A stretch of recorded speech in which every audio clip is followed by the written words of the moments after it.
chào mừng các em đã quay trở lại với channel của chị nhá. Các em ơi, hôm nay bạn xe bồn có rủ chị ra công trường để xem các bạn xe công trình tổ chức cuộc thi trúc cát các em ạ. Thể lệ cuộc thi của các bạn ấy đặt ra hôm nay là xem ai là người xúc vào cái ben xe của bạn xe cùng mình tham gia nhanh nhất, xong trước nhất và dùng ít gấu múc nhất mà lại đầy thì người đấy sẽ chiến thắng ấy các em. Được rồi nha, bây giờ chúng ta sẽ ra khu công trường để xem các bạn xe công trình tổ chức cuộc thi nhá. Ok, đi thôi nào bạn xe bồn ơi. Ồ các em ơi, chị đã nhìn thấy cặp xe đầu tiên tham gia cuộc thi ngày hôm nay rồi các em ạ. Cặp xe đầu tiên đó chính là bạn xe máy múc màu vàng nhé các em. Tham gia cùng bạn xe máy múc màu vàng thì có bạn xe ben màu đỏ các em ạ. Chà, nhìn hai bạn xe máy múc này giống nhau, gần giống nhau nha. Chắc là do hai bạn đấy là bạn thân chơi với nhau lâu năm, thế nên là có ngoại hình giống nhau các em ạ. Nào thì là có cái bánh xe này. Trời ơi, cái bánh xe to vừa bon nhá, chạy rất là nhanh nha. Và có cái vành màu vàng, nhìn trông thật là đẹp nha. Ok, các em nhìn thấy không? Bạn này đi rất là nhanh, đi rất là bon này. Cái ben của bạn ấy nhìn màu đỏ, nhìn trông rất chi là đẹp nha. Và ở phía khoang lái này có hai cái chiếc ghế ngồi. Thế này thì rộng rãi và thoáng mát lắm các em ạ. Làm việc mà rộng rãi thoáng mát như thế này thì không lo bị nóng bức trời này đâu các em ơi. Các em nhìn này, cái đầu xe của bạn ấy có chứa bộ máy rất chi là lớn nha. Bộ máy lớn như thế này thì phải có hai cái ống khói thì mới chịu được cái tải trọng của cái máy đấy nha. Phía bên này bạn xe máy múc, ngoài cái đầu xe của bạn máy múc giống với bạn xe ben thì có cái cần múc màu vàng nha. Cái cần múc này rất chi là to, rất chi là dài nha. Cái cần múc này rất chi là sắc bén nha. Có tận 5 cái răng múc đấy các em ạ. Bây giờ xoay cầm múc thử xem nào làm việc có linh hoạt không nha. Nào, các em có thấy gì không? Cái cầm múc của bạn ấy di chuyển vô cùng linh hoạt nha. Gập ra gập vào, gập ra gập vào rất chi là linh hoạt nha. Thế này múc nhanh phải biết, nhưng mà chưa biết được các bạn xe khác như thế nào. Chúng ta đi xem các bạn xe khác thôi. Bạn xe bồn ơi, đi thôi. Dìn. Pip. Các em ơi, ở đây chị đã bắt gặp được một cặp thi đấu tiếp theo rồi các em ạ. Nào quay mặt ra đây để mọi người cùng chiêm ngưỡng dung nhan của bạn xe nào. Các em ơi, đây là bạn xe ben khủng long nhé các em. Các em có thấy không?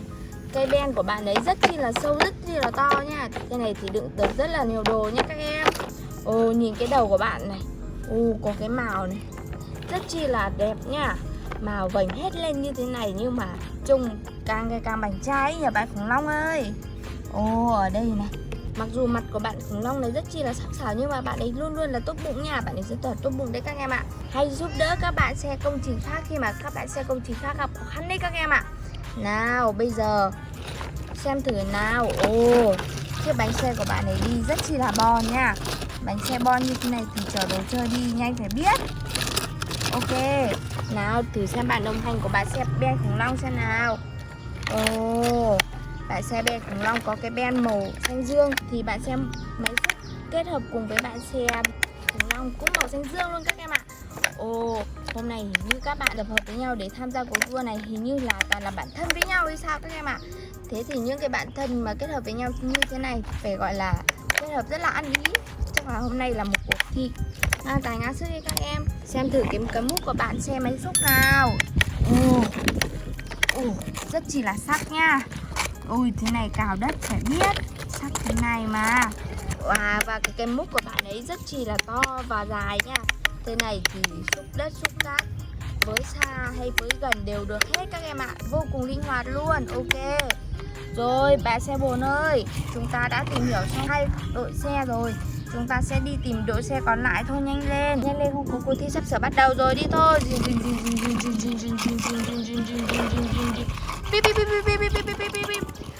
Các em ơi, bây giờ chị đã gặp được đội xe cuối cùng tham gia cuộc thi ngày hôm nay rồi các em ạ. Đây là một bạn xe máy xúc nha, máy xúc tải. Bạn xe máy xúc tải này vô cùng lớn nha, vô cùng khổng lồ luôn, siêu to siêu khổng lồ luôn nha các em.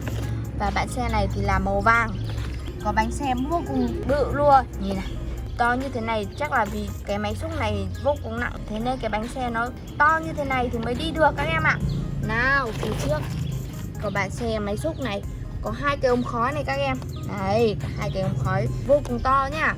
Cái máy của bạn ấy này rất chi là khủng lồ nha các em. Cái máy khổng lồ như thế này thì chắc là kinh lắm đấy các em ạ. Phía trước các bạn ấy có mặt chắn. Cái này thì chắc là để bảo vệ được cái bộ máy ở đây, để khi mà va chạm thì cũng không bị móp méo nha các em. Ồ, phía trên bạn ấy lại còn có 5 cái đèn này các em này. Ồ, 1, 2, 3, 4, 5 cái đèn.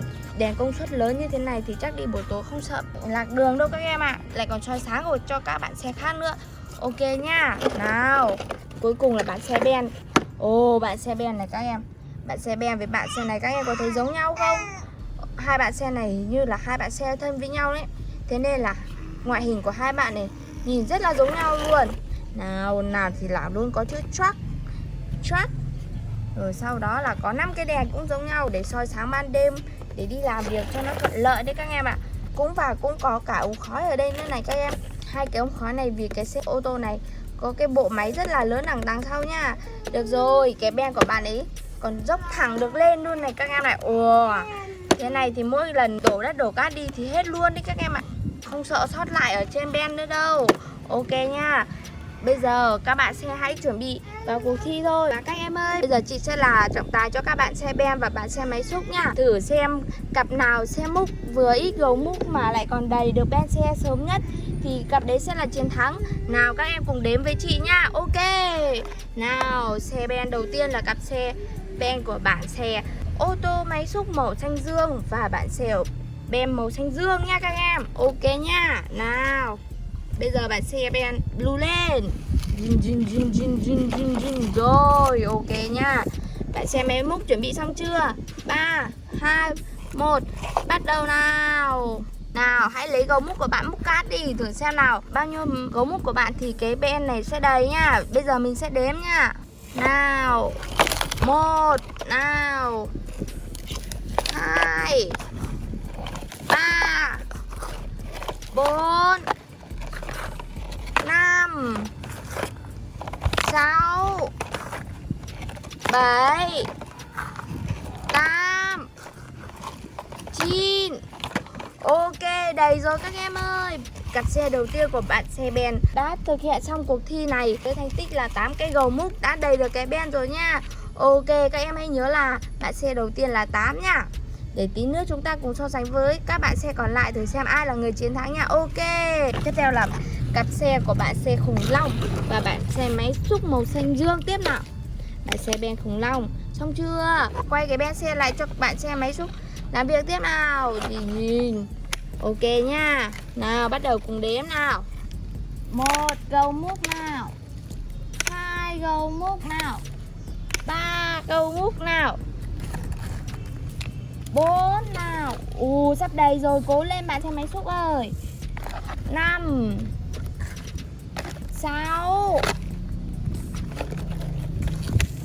7, 8, 9, 10.